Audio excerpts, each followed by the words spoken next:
Good evening, saints of the Most High, and those that to me on this YouTube platform. I am Apostle Michael Davis, Senior Pastor of the New Testament Believers Fellowship Church. I am glad that you are here watching our channel on today.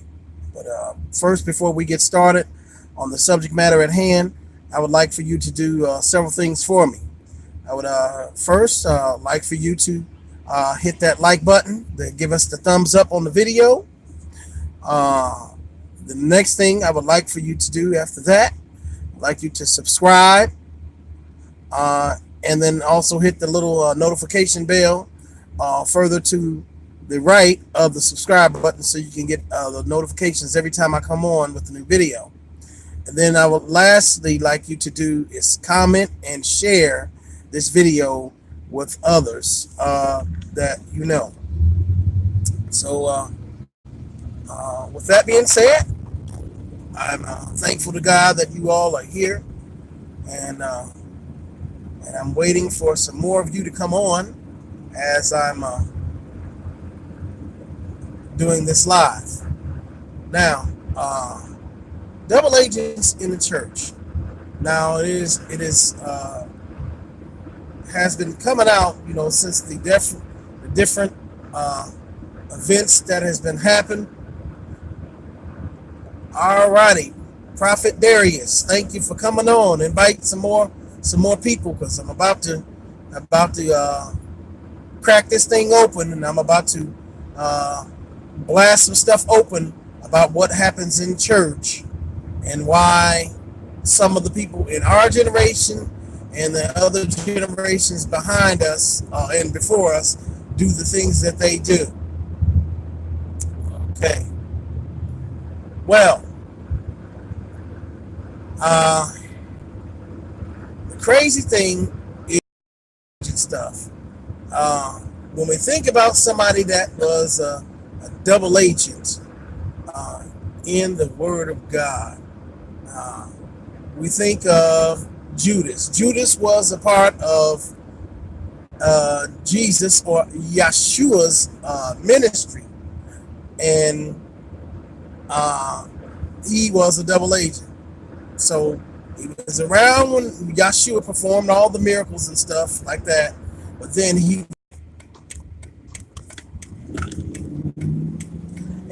to get Yeshua crucified, and he set him up. But one of the things that's going on in the church of today, a lot of people that are starting these guys are not saved.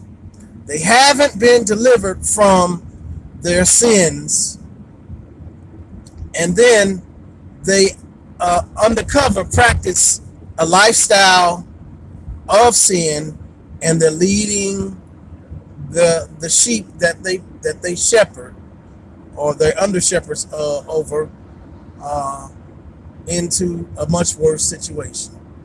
But it's gonna take this series is gonna take a few videos for me to really get off up into it. But the first thing I'm gonna talk about is the beginning. The thing that is so taboo in the church that they won't really talk about.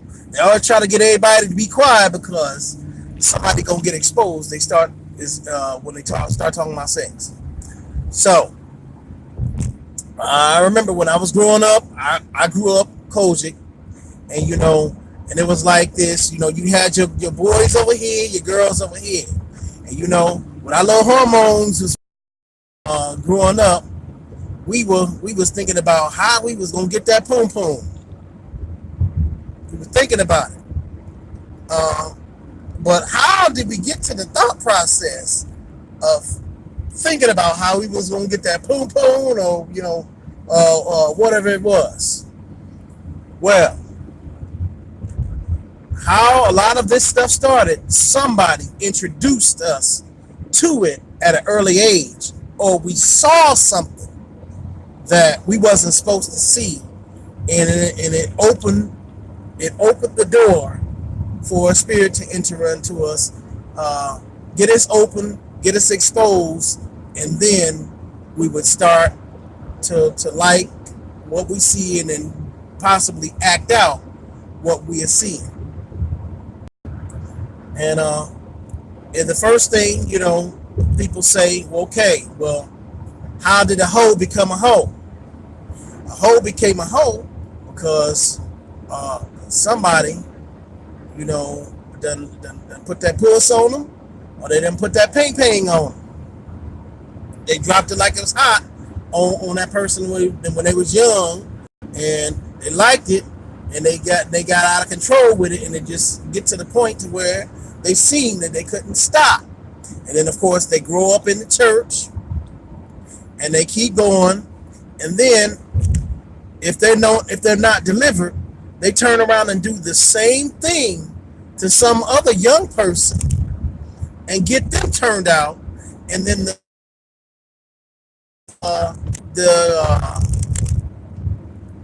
that spirit is still spread out among the other person, and from that person gets turned out, and more then it's a cycle that just continues. People just keep on getting turned out. People just keep on getting turned out. But then on the flip side, then there's the other part of there's the molestation and the pedophilia. And, and that is sick. Who in their right mind will want to mess with a child? See, and when I talk about the pedophilia, there's the pedophilia of, some man or some woman messing with a child of the opposite sex. That's where a lot of the whoredom would start off. And then there's a pedophile that would mess with a child of the same sex, which will thrust them into the lifestyle of homosexuality, which they did not ask for. So every child that is born into the world has a clean slate. God made everybody with a clean slate when they first come into the world. We have no knowledge of anything of that. When we come out of our mama, that we don't like it when we're wet. We know when it's time to eat, and if there's loud sounds that scare us. And then of course, when we're at that innocent stage of being a baby, we can see angelic beings and demons too on people. Those are the things that we know because we have a clean slate when we're born into the world. But when we are violated, which is happening a lot in the church, because many people in the church are walking around hurting because they have been violated. Somebody had touched them when they were little, and put them in a bad place, and then and they just feel like they're trapped, and that they can't talk to anybody because if they feel if they talk to somebody that they're gonna be ashamed, that somebody's gonna look at them different. But whatever happened to them, it was not their fault. See, I know some young women right now in the church that some old man preacher, them messed them over and got them turned out. And some of them had even got pregnant, and then they tried to hide the baby, get the baby up for adoption, all kind of stuff. But then it didn't stop there, and it just seemed like a cycle that all they were doing is screwing. But then I also know of someone, that got messed up because a babysitter, somebody that was supposed to protect them and care for them, to take care of them while the parents were away at work, the babysitter molested the person and thrusted them in the lifestyle of homosexuality and lesbianism, and that person is totally turned out, but they don't like what they're into. Well, you're saying, well, Apostle, what does this have to do with it? What's really bad about it? Some of the preachers, not all, that are in the church, standing up saying that they're holy, that they've been living holy all week. I've been living holy all week, and I come to preach to you. Hey Lord, that's I'm just imitating somebody, you know.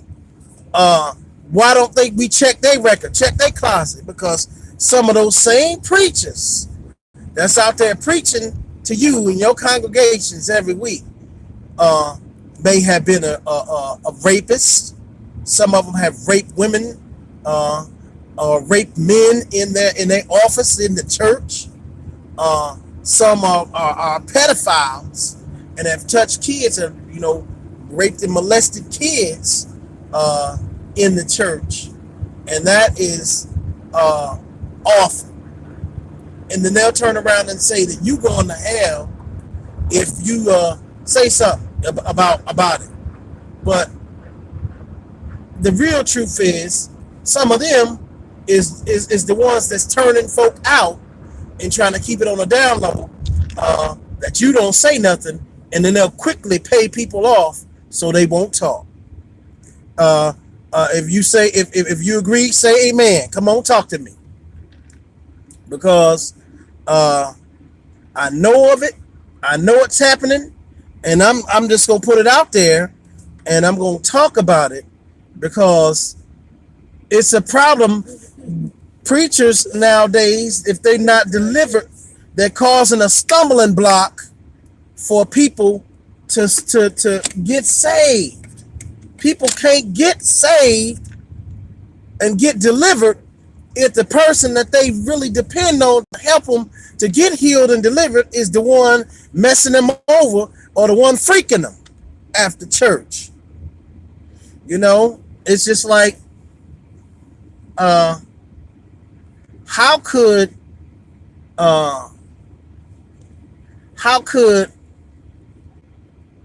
someone that was in the homosexual lifestyle that want to come to Jesus and be delivered really get delivered if the pastor is pulling the person on the side and say, hey, I want you to come into my office and and do this and do that to me. That's how can they be saved? That means that pastor that messed up their witness. They are even more guilty.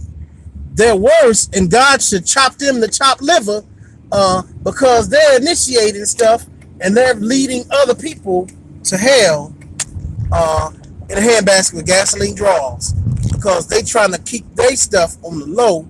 But then there's the people that's actually out there, living it out there fully, not ashamed,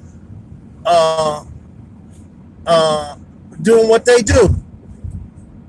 But what needs to happen is this stuff needs to be exposed to the light of day, because there's too many people in the church getting messed up.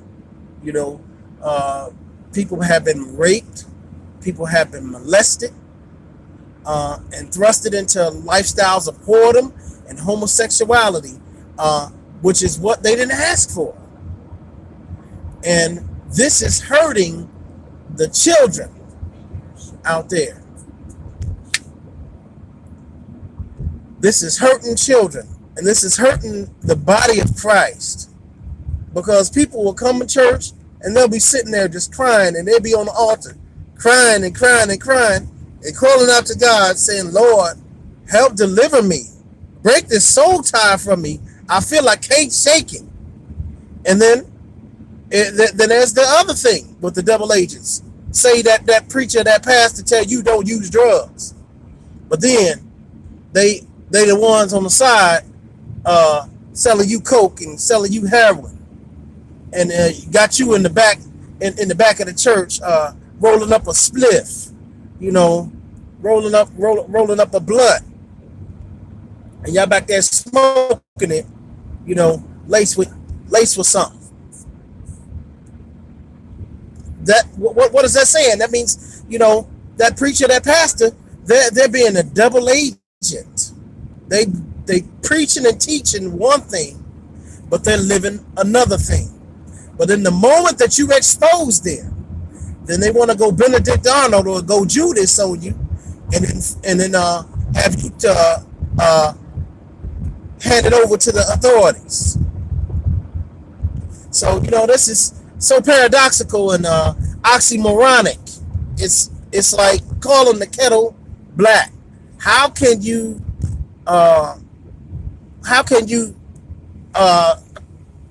tell somebody not to do something and you practicing the same thing you telling people not to do?